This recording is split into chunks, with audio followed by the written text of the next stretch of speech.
Let's bring in former Deputy National Security Advisor Steve Yates, former NATO Supreme Allied Commander Philip Breedlove, Senior Director of FDD Center on Economic and Financial Power, Elaine Dezenski. Nice to see you all. Elaine, I want to start with you on this because there is military power, there's the economic power of this.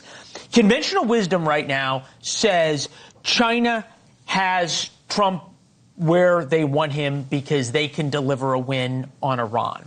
Flip side to that is Trump has China where he wants them because he controls whether or not there's any oil that comes out of the Strait of Hormuz to feed Iran's economy that uses 40% of their oil from Iran. Who has the upper hand?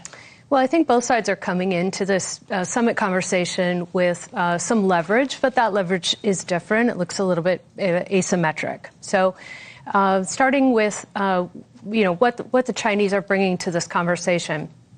First of all, they've had a banner year in terms of their export strategy. So the tariffs didn't really hurt them in the way that we thought they would. Not to the extent that that perhaps this administration had hoped. We can dig into that in a little more detail. But they continue to export on a massive scale, including to the U.S., sometimes through third parties and the like. The administration has had a couple of blows recently in terms of not being able to wind down in Iran on a time frame that they had hoped. But obviously, this summit needs to go forward. Now, on the U.S. side, we do have leverage. We absolutely have it in terms of some of our positioning in Iran and being able to control that flow of oil and that production process. And that does matter to Beijing. Well, we also have leverage because we now saw so many of the Chinese weapon systems that didn't work, also some of the Russian systems. General Breedlove, I remember you and I talked about 9 months ago when there was a similar kind of red carpet situation, and that was for Vladimir Putin, the summit in Alaska. 9 months ago, and remember Trump left and everybody sort of lampooned him. And said, why did he do this and why did he platform Putin and on and on. Now, 9 months later, Putin is floundering in Ukraine. There's a talk of a coup in Moscow. Are people giving enough credit and enough focus on what Trump does and the results rather than just what he says and perhaps the flourishes around what he is willing to talk about? Well, thanks for having me back on, Leland. And the answer is kind of twofold out of both sides of the mouth. We are beginning now to actually see the cracking of the Russian economy and the cracking of the support for Mr. Putin. As you mentioned, these rumors about coups and things. Forever, and I've been very critical, we have said that all the sanctions on Russia have never changed the battlefield posture of Mr. Putin. That still remains true, but the support for him is beginning to erode, and maybe we will now see some of the results. Connect these for me, though, that so many people lampoon Trump's policy and stance towards Putin. They're kind of doing the same thing to Xi right now. Do we really know, and can we really say with certitude 9 months from now that the way Trump is approaching Xi is not going to work? Well, we have evidence from the last time they came together that Mr. Xi doesn't keep all of his promises in his side of this great relationship. Yeah. Because we still haven't seen the purchase of soybeans and things that were promised by Mr. Xi in the last meeting. So what we do know is that Mr. Xi will say and do anything to get his position forward in these kind of meetings, and then it's up to us to make sure that he comes across the line, and he's short on that measure to this point.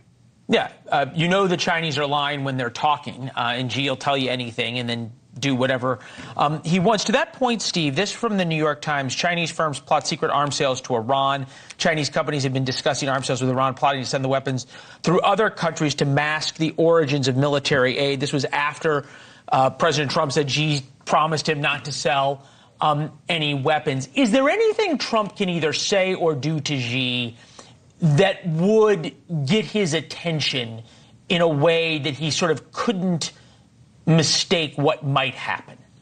Well, I think in some ways President Trump has done this. The question is whether rationality makes it through to someone like Xi Jinping. We have definitely affected the flow of energy in world markets. We've definitely affected access points at key choke points from the Panama Canal, now the Strait of Hormuz. We have a defense pact with Indonesia that should improve things net in the South China Sea. We have a different leadership in Japan that is more vocal about what its national interests are. So in some ways, the battle space has changed. For the better. I think for freedom, and I'm team freedom, we all are. So I think that in some ways that is net advantage. Now, I do think that there is a problem in over-personalizing the relationship when negotiating with a system. And that's what the Communist Party of China is. It's not an individual, it's a system. That system strategically is not going to change. That system was fine doing business with the world's leading state sponsor of terrorism. That system is fine being the money launderer for the cartels who are also designated as foreign terrorist organizations. That system was fine with killing at least 500,000 Americans between 18 and 35 years old over the last 10 years. And so we're not going to get a strategic change. The system was also fine with putting COVID together and manufacturing it and letting it out into the world, lying about it. So strategic, difficult. Tactical and transactional, that might be on the margins. You can increase ag sales. You might find some of these company CEOs that are in China right now, their companies can't operate in China. They're some of the biggest companies in the world, and they can't operate in China. So the open up message, that's worth giving. Where it will go, I just don't think that Xi Jinping has either the capability or the intent to open up that system. Not to media, not to social media, not to tech. Okay, so General, from a military standpoint, as you're watching this, does the war in Iran give Trump the upper hand because of what the U.S. did to the Iranian air defense networks that are basically Chinese and Russian systems, same in Venezuela? Or does it give China the upper hand because they feel as though they now have looked at the American playbook? Well, really, they have looked at our playbook, and what they're finding and will find is that they have a great capability to exert power in their very near abroad, certainly to the first island chain, maybe the second island chain.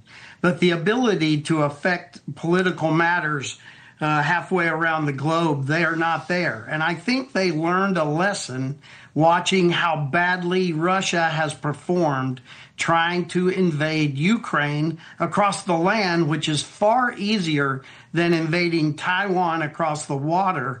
And they've seen Russia's kit, their kit. We don't talk about that much, but there's a lot of Chinese kit in the Iranian capabilities right now, and they're watching it all fail, as you pointed out.